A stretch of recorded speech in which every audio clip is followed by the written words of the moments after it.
The voice cracked like a whip through the small cabin. Get up this instant. Rosalind's eyes flew open, her heart thudded in her chest. The morning light was barely breaking through the cracks in the wooden wall, but her mother was already standing at the doorway, hands on her hips, eyes sharp with disdain. The sheriff has called all the girls, every last one, her mother said, voice dripping with bitterness. They're choosing wives today, a fine day for most families but not for me. Rosalind swallowed hard. You'll go, her mother pressed on, even though no man in his right mind would ever choose you, you'll still stand there like the rest, so I'm not shamed for keeping you hidden at home. The words stung, they always did. Rosalind curled her fingers into the thin blanket, wishing she could vanish, but there was no use. Her mother had no mercy for softness. Don't just sit there staring, the bucket's empty. Go fetch water and bring back vegetables too, you might as well be useful since you'll never be wanted. Her mother's footsteps retreated, leaving the room colder than before. Rosalind forced herself up, pulling on her faded dress. The seams strained at her shoulders as she wrapped her old shawl around herself, the edges fraying where she had mended them over and over. She stepped outside into the early morning. The air was cool, but the town was already waking. Horses clattered down the street. Shopkeepers pulled open shutters, voices carried, and with them came the whispers. There she goes, someone muttered. Sheriff's gathering won't change her fate, no man would burden himself with her. Rosalind's eyes fixed on the dirt road ahead. Her bucket knocked softly against her leg as she walked faster, trying to outrun the words, but they followed her, clinging like burrs to her skin. Her chest tightened. If she could just get to the well quickly, if she could just make it back home. A small cry stopped her. She turned her head. By the side of the road, a little boy sat in the dust, clutching his knee. His face was streaked with tears. Passers-by walked on without slowing. A few glanced, then shook their heads. Nobody stopped. Rosalind hesitated. She knew what the whispers would say if she knelt there, if she showed her soft heart again, but her feet carried her forward anyway. She crouched beside the boy, her voice gentle. "Shh, it's all right, let me see." The boy sniffled, lifting his scraped knee. Dirt clung to the shallow cut. Rosalind tore a strip from the corner of her shawl and dabbed carefully. "You're brave, see, nothing to be afraid of." The boy's tears slowed, his lip trembled, then curled into the tiniest smile. "Thank you." Rosalind smiled back, though her own eyes stung. She gave the boy's hair a soft pat, then rose to her feet again. Across the street, a group of women whispered, "Always tending to strays, strange girl," their laughter followed her. Rosalind pulled her shawl tighter. The boy's smile lingered in her mind like a fragile flame, but it wasn't enough to warm her from the chill of the stairs. The market was crowded when Rosalind arrived. Voices overlapped, vendors shouting, mothers bargaining, children weaving between stalls. Rosalind pulled her shawl tight, hoping to go unnoticed. She never did. "Look," a voice called. She felt it before she turned, eyes on her, laughter rising. 3 boys leaned against the apple cart, grins wide. "Dance, Rosalind, dance," one shouted. "Show us how light you are." The others roared. Rosalind froze, heat flushed her cheeks. "Please," she muttered, clutching her basket, "leave me be." They circled closer. "You're made for stomping, not dancing. Careful, she might crack the ground." Their laughter stabbed her chest. One boy clapped like a drum. "Dance for us, Rosalind." Her foot shifted to pass them, her skirt tangled. She stumbled, arms flailing. The basket tipped. Carrots rolled into the dirt. The crowd erupted, women with baskets, old men at stalls, even children pointing. The laughter swelled like a cruel wave. Rosalind dropped to her knees, scrambling for the vegetables. Her eyes blurred, hands shook. "Why was I made this way?" she whispered, drowned by the noise. Her throat tightened. She wanted to vanish, but she couldn't. She gathered the last carrot, rose, basket clutched, shawl hiding her tears. Behind her, the boys shouted, "Dance again, Rosalind." That was the best one yet. Their jeers chased her through the market. Each step grew heavier. Her heart pounded. She slipped into an alley away from the noise. Only then did tears fall freely. Her mother's voice replayed in her mind. "You'll never be wanted, never." Rosalind leaned against the wall, breath shaky. She hugged her basket close as if it could shield her. Alone, hidden, she whispered, "Is there any place in this world for me?" No answer came, only distant laughter on the wind.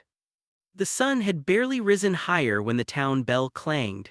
Its sharp echo rolled down the dusty streets, bouncing off wooden walls. Rosalind flinched at the sound. A man in a worn vest stepped into the square. The town crier, his voice boomed over the chatter. By order of the sheriff, every head turned, every step paused. All unmarried women are to appear at the gathering today. Men will choose their brides so this town may prosper. A hush fell, then whispers spread like fire. It's today, Lord help us, it's today. Women clutched their daughters' arms, rushing them inside. Baskets were dropped, washcloths abandoned, bread ovens left burning, doors slammed open, then shut again as mothers pulled out their best ribbons and pressed dresses flat with trembling hands.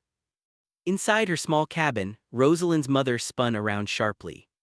You heard him, fix your hair, at least look decent, don't shame me more than you already do. Rosalind's hands fumbled with her shawl, her heart pounded, but Mama, no one will. Her mother's glare silenced her. You'll go, even if no man chooses you, you'll stand there, do you hear me? Rosalind lowered her eyes. Yes, Mama. Her mother's hurried steps filled the room. Drawers were yanked open, clothes tossed aside. She pulled out the red dress. This one better than rags. Rosalind hesitated, it clung too close, but there was no argument. A white cap was tied beneath her chin. At least you look disciplined, her mother muttered. As she slipped into the dress, the boys' jeers echoed in her mind. Dance, Rosalind, dance. Her chest tightened. Now she must stand before the town. Her hands trembled. Through the window, neighbors readied their daughters, braids neat, pastel dresses bright. Rosalind looked down. The red dress clung. The cap framed her cheeks. A dirt smudge marked the hem. Her reflection showed tired eyes, flushed skin, hair slipping loose. She already heard the laughter and whispers. Her mother shoved her forward. Go. The door opened, sunlight spilled over her. Each step down the porch grew heavier. The town ahead buzzed, doors clapping, horses stomping, voices rising. Eyes followed pity, scorn, laughter. She's going too, a woman muttered. Can you imagine, another whispered. Rosalind kept her gaze on the ground and walked slowly toward the square, toward her fate. The town square throbbed with noise, dust rose under wagons and boots. Mothers tugged daughters forward, smoothing hair and sleeves. Fathers lingered at the edge, arms folded, eyes sharp. Rosalind slowed, the red dress strained. The bonnet framed her flushed face, every glance burned. There she is, someone called, big as a mule, standing proud. She forced herself onward. At the front, girls lined up, light dresses, ribbons, neat faces, anxious but hopeful. Rosalind took her place at the far end. The crowd rippled. She'll be left standing, who'd want her, she's wasting time. Her eyes stayed low, but her mother's glare from the crowd pinned her in place, so she stood. The sheriff climbed the platform, boots loud, gaze sweeping the women like cattle. Deputies waited behind him, rifles across their chests. By order of law, the sheriff called, these women stand today. Men of Silverwood will choose their brides. No woman excused, no man will defy. The word struck the square. Mothers clutched daughters tighter. Girls whispered, cheeks flushed, some still smiling with nervous hope. Rosalind's heart pounded, the dress pulled at her shoulders, the bonnet pressed hot. She already heard the laughter that would follow. The market boy's chant echoed in her head. Dance, Rosalind, dance. Beside her, a slimmer girl glanced over with the faintest smile, almost kind. It made Rosalind's throat ache. Kindness would not last. The sheriff raised his hand. Men of Silverwood, step forward, make your choice. The square roared alive, boots scraped. Mothers shoved daughters forward, ribbons fluttering. Rosalind kept her head bowed. Dust swirled at her feet. Her heart begged for escape, but there was none. The choosing had begun. The sheriff's boots crunched on dry dirt as he stepped forward. His voice cut through the restless crowd. Bring him up. Heads turned as a towering figure emerged. The stranger cowboy, broad shoulders, sun-darkened skin, hands like iron. He stood taller than anyone else, a presence that silenced whispers. The sheriff pointed, this town respects strength, you'll set the example, choose a bride. A ripple ran through the people, mothers nudged daughters, ribbons were straightened, prayers whispered, every girl on the line held her breath. The cowboy's jaw tightened, I came here for no marriage." The sheriff's brow furrowed. "You'll do your duty. A town cannot prosper without families. The law demands order." The cowboy's chest rose heavy. "I owe no law my heart." Gasps spread through the crowd. Some smirked, eager for a fight. The sheriff stepped closer, barely reaching the man's shoulder. "Don't mistake yourself for untouchable. Today, every man will choose." The cowboy's eyes swept the trembling women. "I will not." The refusal cracked like a whip. Uneasy murmurs rose, men barking, women whispering. The sheriff raised his hand for silence. "Refuse me here and you'll answer to more than whispers." The cowboy stood unmoved, arms crossed, a mountain of defiance. "This isn't about what you want," the sheriff pressed. "It's about duty. If the strongest man refuses, what hope do the rest have?" The silence stretched, mothers clutched children, men leaned forward. Finally, the cowboy shook his head, steady and final. "I did not come for this." The sheriff's eyes narrowed. "You'll find, cowboy, that no man leaves here untouched by duty." The crowd erupted again, shouts, laughter, whispers piling together. The women fidgeted, hearts pounding. Then the sheriff's voice thundered across the square again. "Even she stands here with courage. Will you ignore her?" The crowd hushed, his hand pointed straight at Rosalind. Heads turned, dozens of eyes locked onto her. A ripple of laughter rolled out. "She really thinks someone will pick her," a woman muttered. "Look at her dress, look at her shape," another whispered loud enough for all to hear. Rosalind froze, every muscle stiff. She stared at the ground, wishing the earth would open and swallow her whole. Her cheeks burned hot, the jeers grew louder. "Cowboy, if you're forced to choose, why not take her? She's waiting for you. Go on, make her day." The voices struck like stones. Rosalind's shoulders trembled, tears pressed against her eyes, threatening to spill. She blinked hard, fighting them back. The sheriff's eyes narrowed at the cowboy. "You see, even she, the one they all mock, stands here braver than most. What excuse have you left, son?" The cowboy's jaw tightened, he didn't move. The silence stretched long, heavy. Rosalind felt every second like a blade across her skin. One thought echoed in her mind, "Please just let this end. I can't stand here any longer." The sheriff folded his arms. "What say you?" The cowboy's eyes swept across the line of girls, then landed on Rosalind. Her stomach dropped, her head bowed even lower, strands of hair falling over her face to hide her tears. She braced herself for the final blow. All eyes were on the cowboy. The sheriff waited, arms crossed. The crowd leaned in, hungry for a scene. Finally, the cowboy lifted his chin. His voice was steady. "Her, I choose her." The words cut through the square like a blade. Gasps sharp and sudden. Then laughter erupted, rolling across the people like thunder. "Her, you can't be serious. Out of all the girls, he picked that one." Rosalind's heart stopped, her breath caught in her throat. Her hands trembled at her sides, fingers curling into fists. She dared not look up. Now she was the center of attention, but for all the wrong reasons. The sheriff raised his brow, half amused, half satisfied. "So be it, choices made, witness it all, you've heard the man." He struck his boot against the wooden platform with a heavy stamp, sealing the decision. The laughter didn't stop. Men slapped their knees, women covered their mouths to hide their smirks, children pointed, whispering. Rosalind's mother turned away, covering her face with her hand. That sight pierced Rosalind deeper than every cruel word the crowd hurled at her. She felt small, exposed. 100 voices drowned out the one that mattered. The cowboy stood tall, unflinching. He didn't smile, he didn't defend his choice, he simply stood by it. The crowd cheered louder, expecting him to crack, to laugh, to admit it was a joke. But he didn't. And that silence unsettled them more than anything. Rosalind wiped at her tears, though it was useless. Her vision blurred, her thoughts spiraled. "Why me? What game is this?" The sheriff motioned toward the church steps. "It's done, let it be recorded." No one cheered, no one clapped. The only sound left was the cruel laughter that refused to die down. Rosalind stood frozen, her feet heavy as stone. Her world had shifted in an instant, and she didn't know whether to fear it or cling to it. The cowboy finally moved, just one step forward, not toward the crowd, toward her. And though she couldn't bring herself to meet his eyes, Rosalind felt the weight of it, the choice that had changed her life forever. The sheriff's stamp echoed against the wooden platform. The choice was sealed. The crowd erupted again, louder this time. Of all the girls, he picked her. Poor fool doesn't know what he's doing. He'll regret it by morning. Rosalind's hands shook as she clutched her shawl tighter. Her breath came in shallow gasps. She wanted to vanish, but there was no escape. The sheriff waved them off. Go on then, husband and wife. The cowboy, his name was Theodore, she would learn, stepped down first. His boots thudded against the dirt. He didn't look at the crowd, didn't look at her, just stood waiting. Rosalind hesitated, her legs heavy. When she finally moved, the whispers followed like shadows.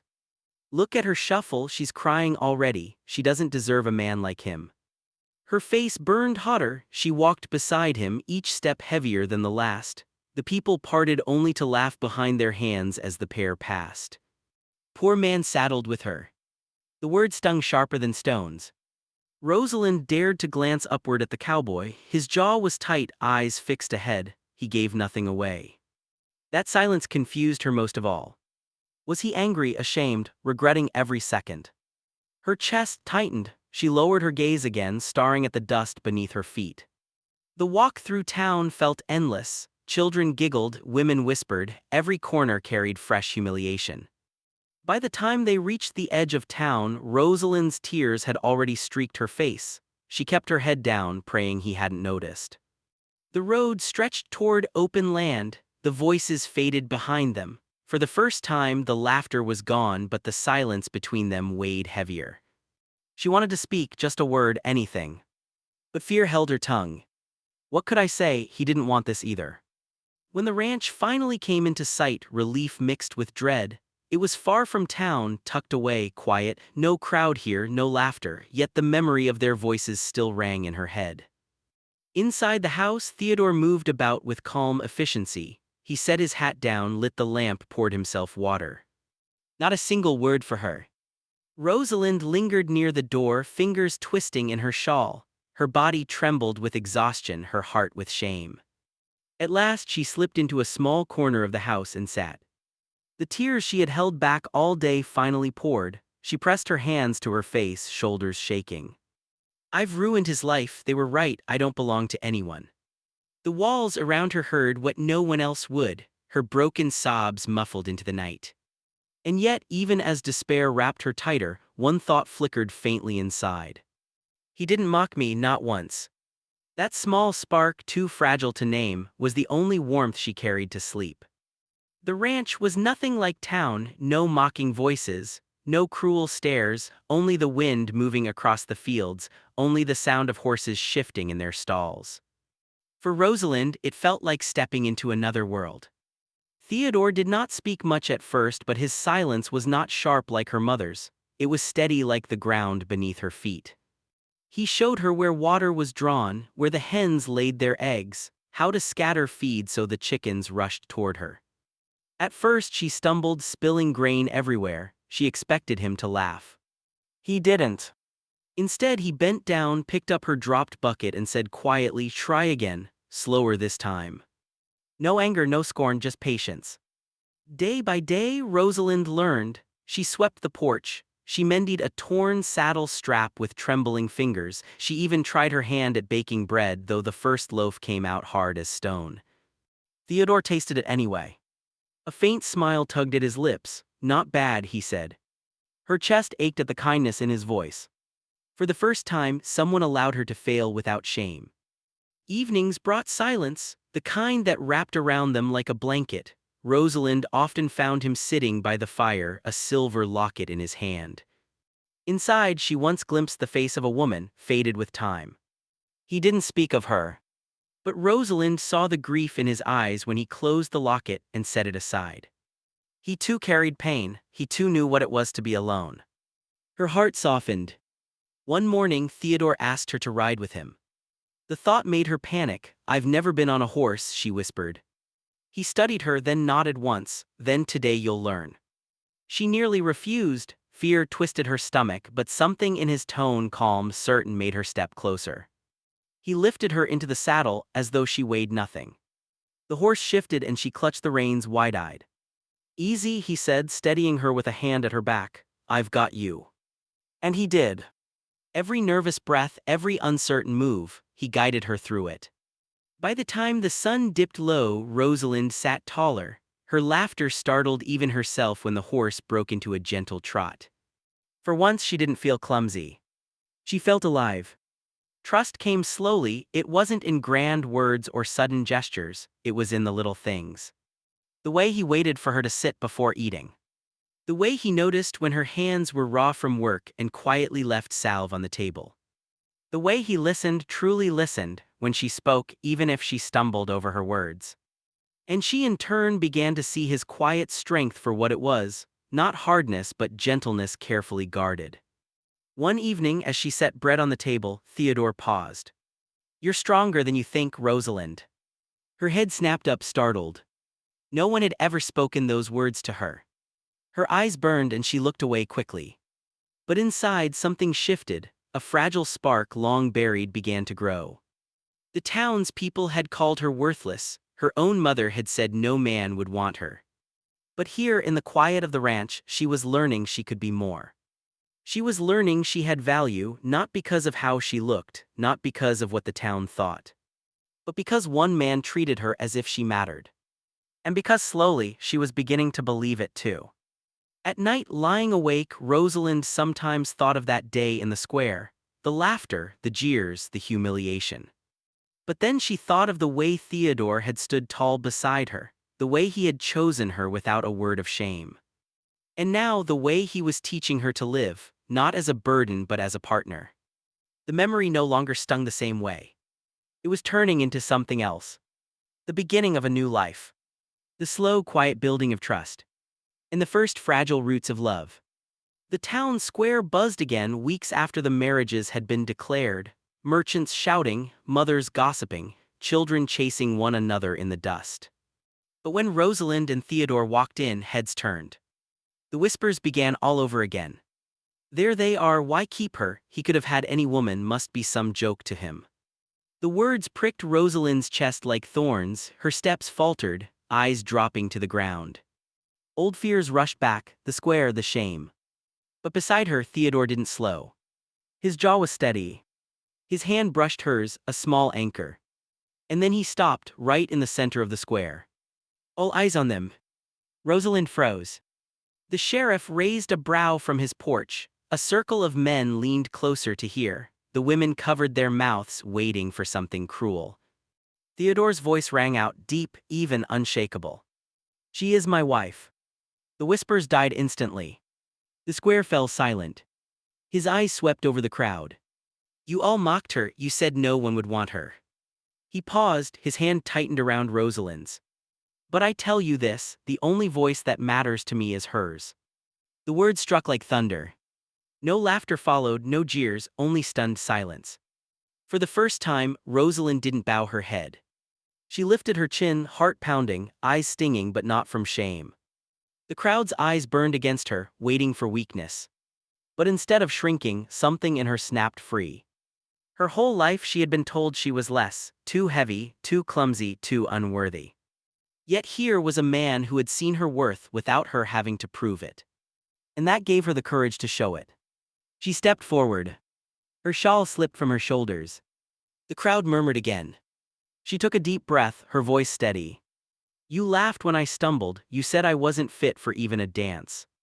Her eyes swept across them, stopping on the very boys who used to jeer. "Well, tonight I will dance, but not for you." Her hand reached for Theodore. His strong fingers curled around hers without hesitation. The air shifted. What had begun as mockery turned into a silence that pressed heavy. The cowboy's deep voice softened, "Are you sure?" Her eyes glistened, "With you I'm not afraid." He nodded once, then pulled her gently into the open space of the square. The fiddler, unsure at first, lifted his bow. Someone whispered, "Play." And so he did.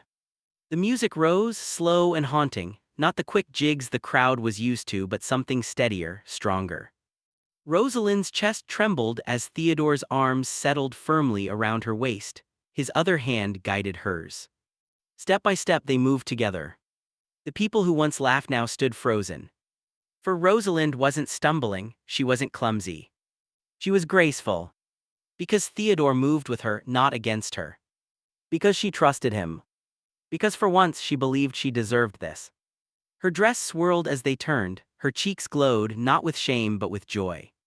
Theodore leaned close, his voice low enough only for her. Let them see, you're more than they ever knew. Tears blurred her vision but she smiled. She had never felt so light. The music swelled. He spun her gently, then pulled her back into his chest. The crowd gasped. And then something Rosalind never expected. Applause broke out. Not everyone, some still scowled, but others touched despite themselves clapped softly. Even the fiddler played with more heart, as if carried away by her courage. For the first time, Rosalind wasn't the joke.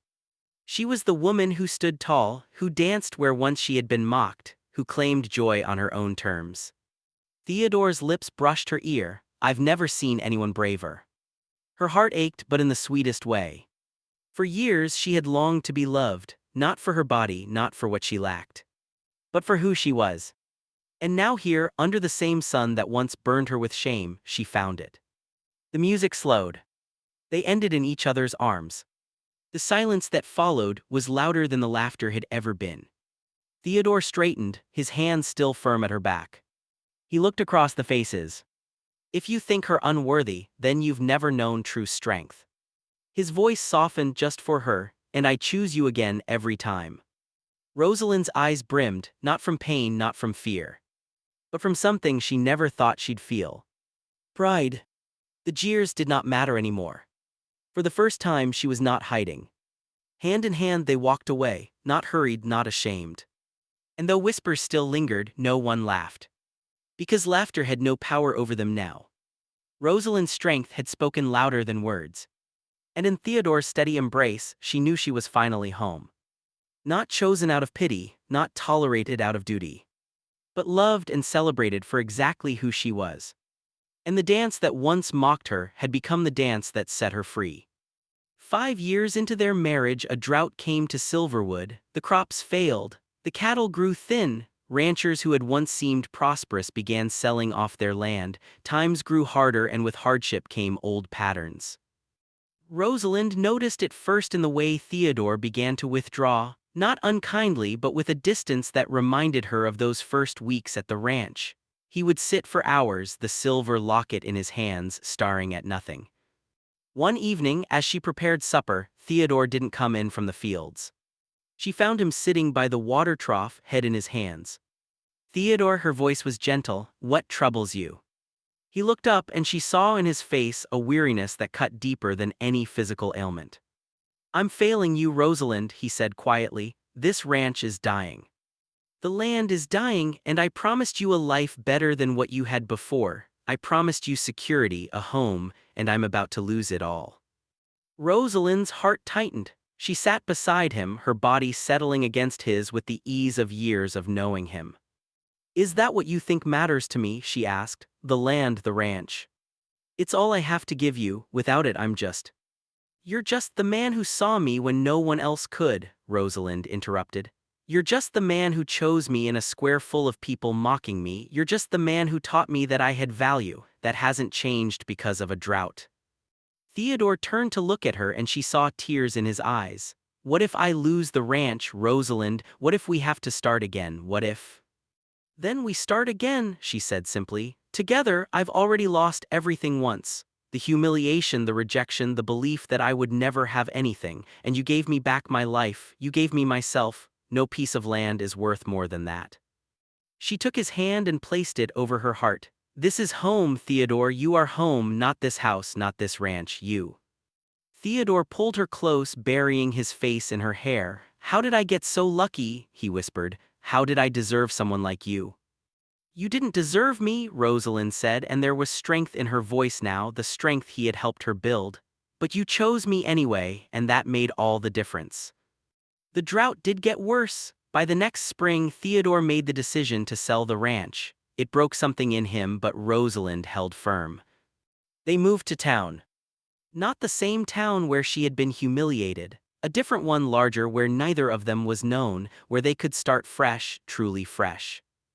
Theodore found work as a blacksmith. His hands, which had worked the land, now shaped iron into beautiful, functional pieces, Tools, horseshoes, decorative gates that people wanted for their homes. Rosalind opened a small restaurant in the center of town. It was modest at first, just a few tables and simple food. But she had learned so much from those years of cooking for Theodore, and people came not just for the food but for the warmth she exuded. There was a sign above the door, Rosalind's table. Not grand, not fancy, but hers. One evening, a woman came in who looked broken in the way Rosalind had once felt. She was thin, almost skeletal, and she carried herself like she was apologizing for taking up space. She sat alone in a corner, ordered soup, and cried silently into her bowl. Rosalind watched her for a moment, then she did what she had learned to do so many years ago. She sat down across from her. "You don't have to tell me," Rosalind said softly, "but I recognize that look. I've worn it before." The woman's eyes flicked up, red and wet. "Why would you care?" "Because I do," Rosalind said simply. "Because there was a time when I thought I was worthless too, when I believed the world when it told me I didn't deserve kindness or love or a place at the table." "What changed?" the woman asked. Rosalind smiled, thinking of Theodore. "Someone saw me, really saw me, and they wouldn't let me believe the lies anymore." The woman came back the next evening, and the evening after that. She became a regular at Rosalind's table. Months later, when she finally told Rosalind that she'd left an abusive marriage, that she was finding her way back to herself, Rosalind cried. "You gave me permission to be better," the woman said, "just by existing, by showing me that someone like me, someone who thought they were broken, could build something beautiful."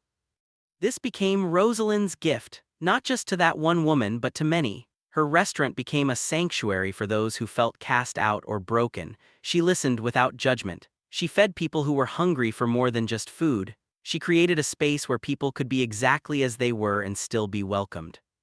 Theodore watched her work and he marveled. "You've become something extraordinary," he told her one night. "I learned from the best," she replied. "You taught me that love isn't something you receive passively, it's something you do, something you give."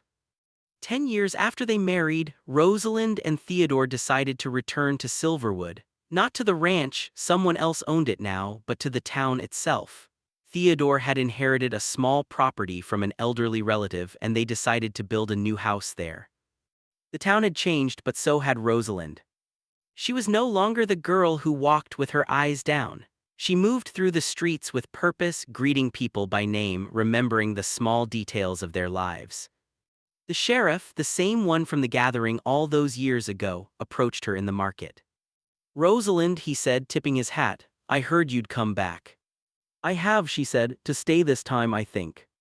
The sheriff looked uncomfortable. "I want to apologize," he said, "for that day, for using you the way I did just to prove a point to that cowboy."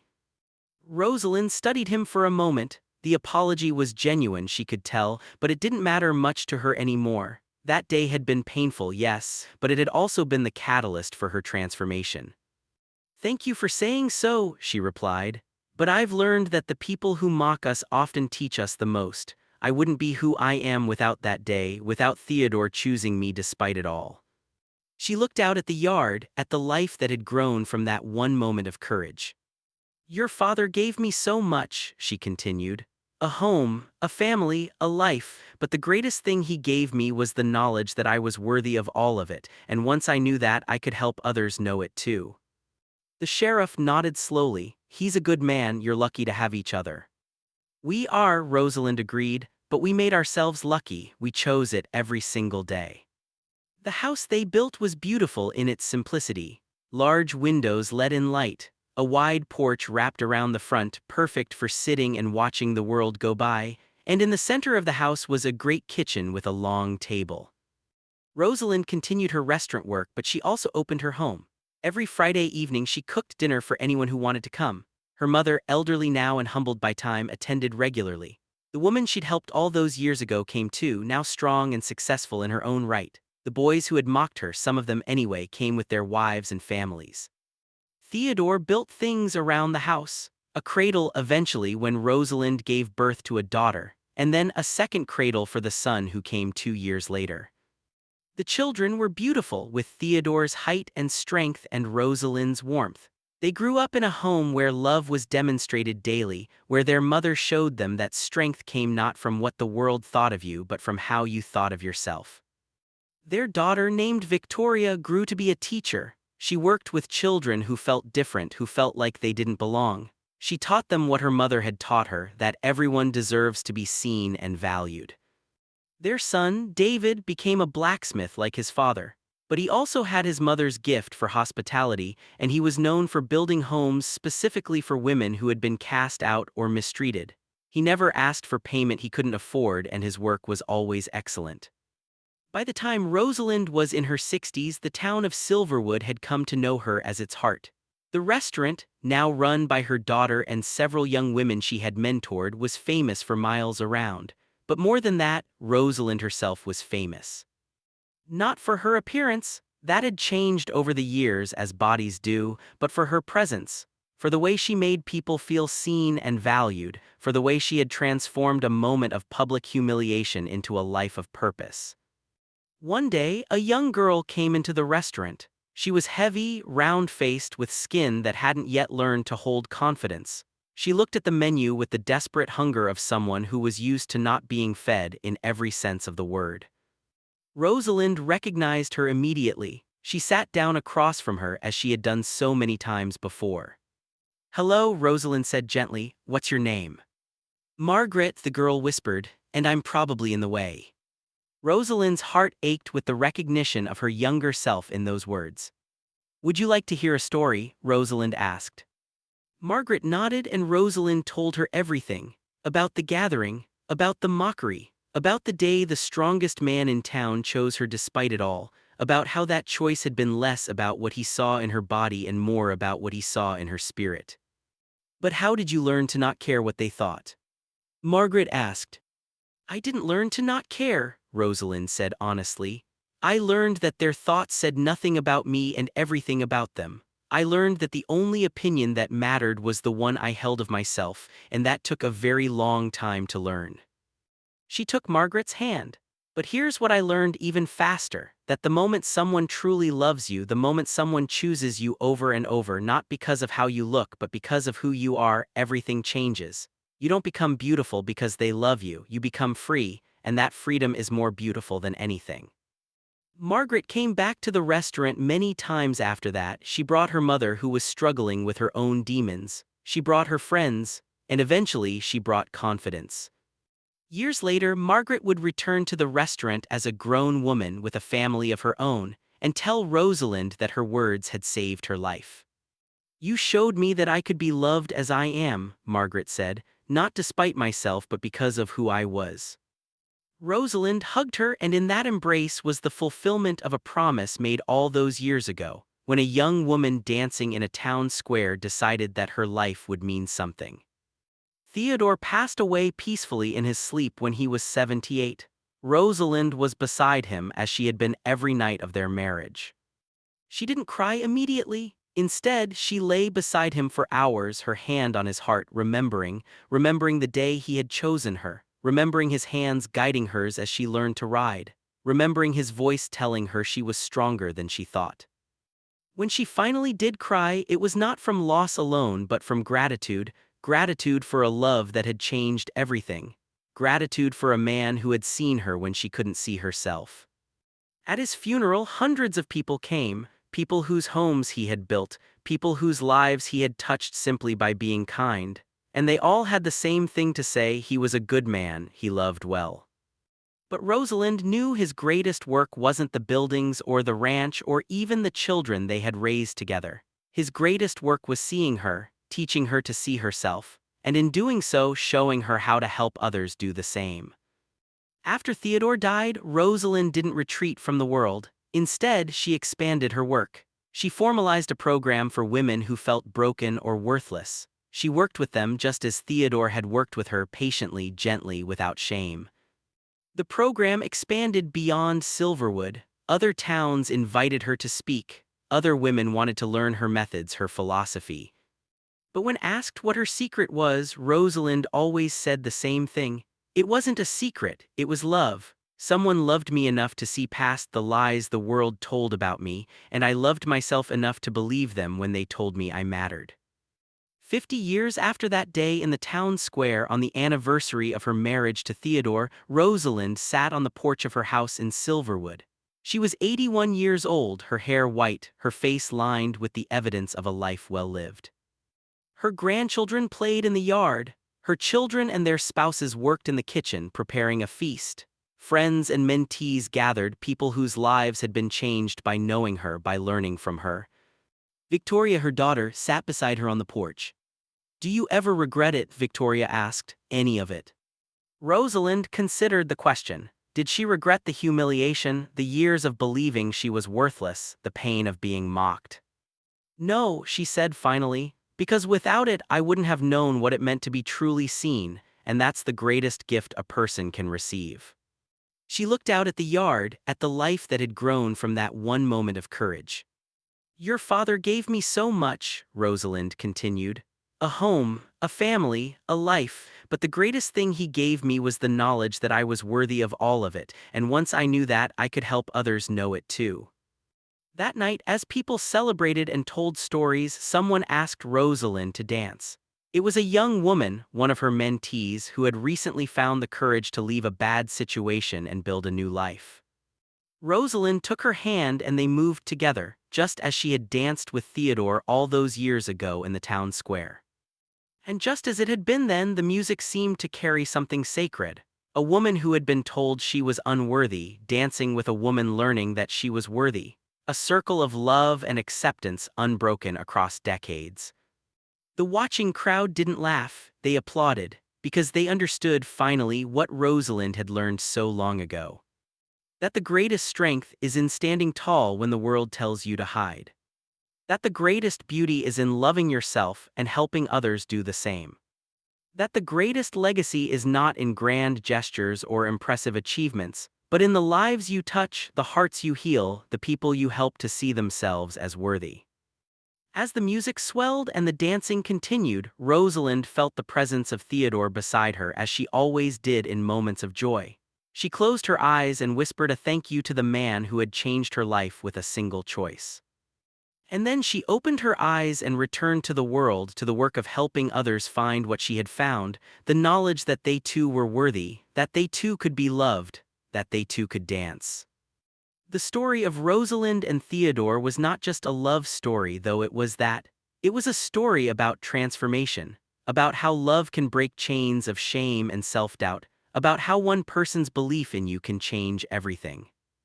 And most importantly, it was a story about how that transformation doesn't end with the individual. When one person learns to love themselves, they give permission to countless others to do the same. Rosalind had been chosen in a moment of defiance. But in choosing herself, in choosing to believe in her own worth, she had changed the world around her. One heart at a time, one dance at a time, one moment of kindness at a time. And that, she would tell anyone who asked, was the greatest love story of all.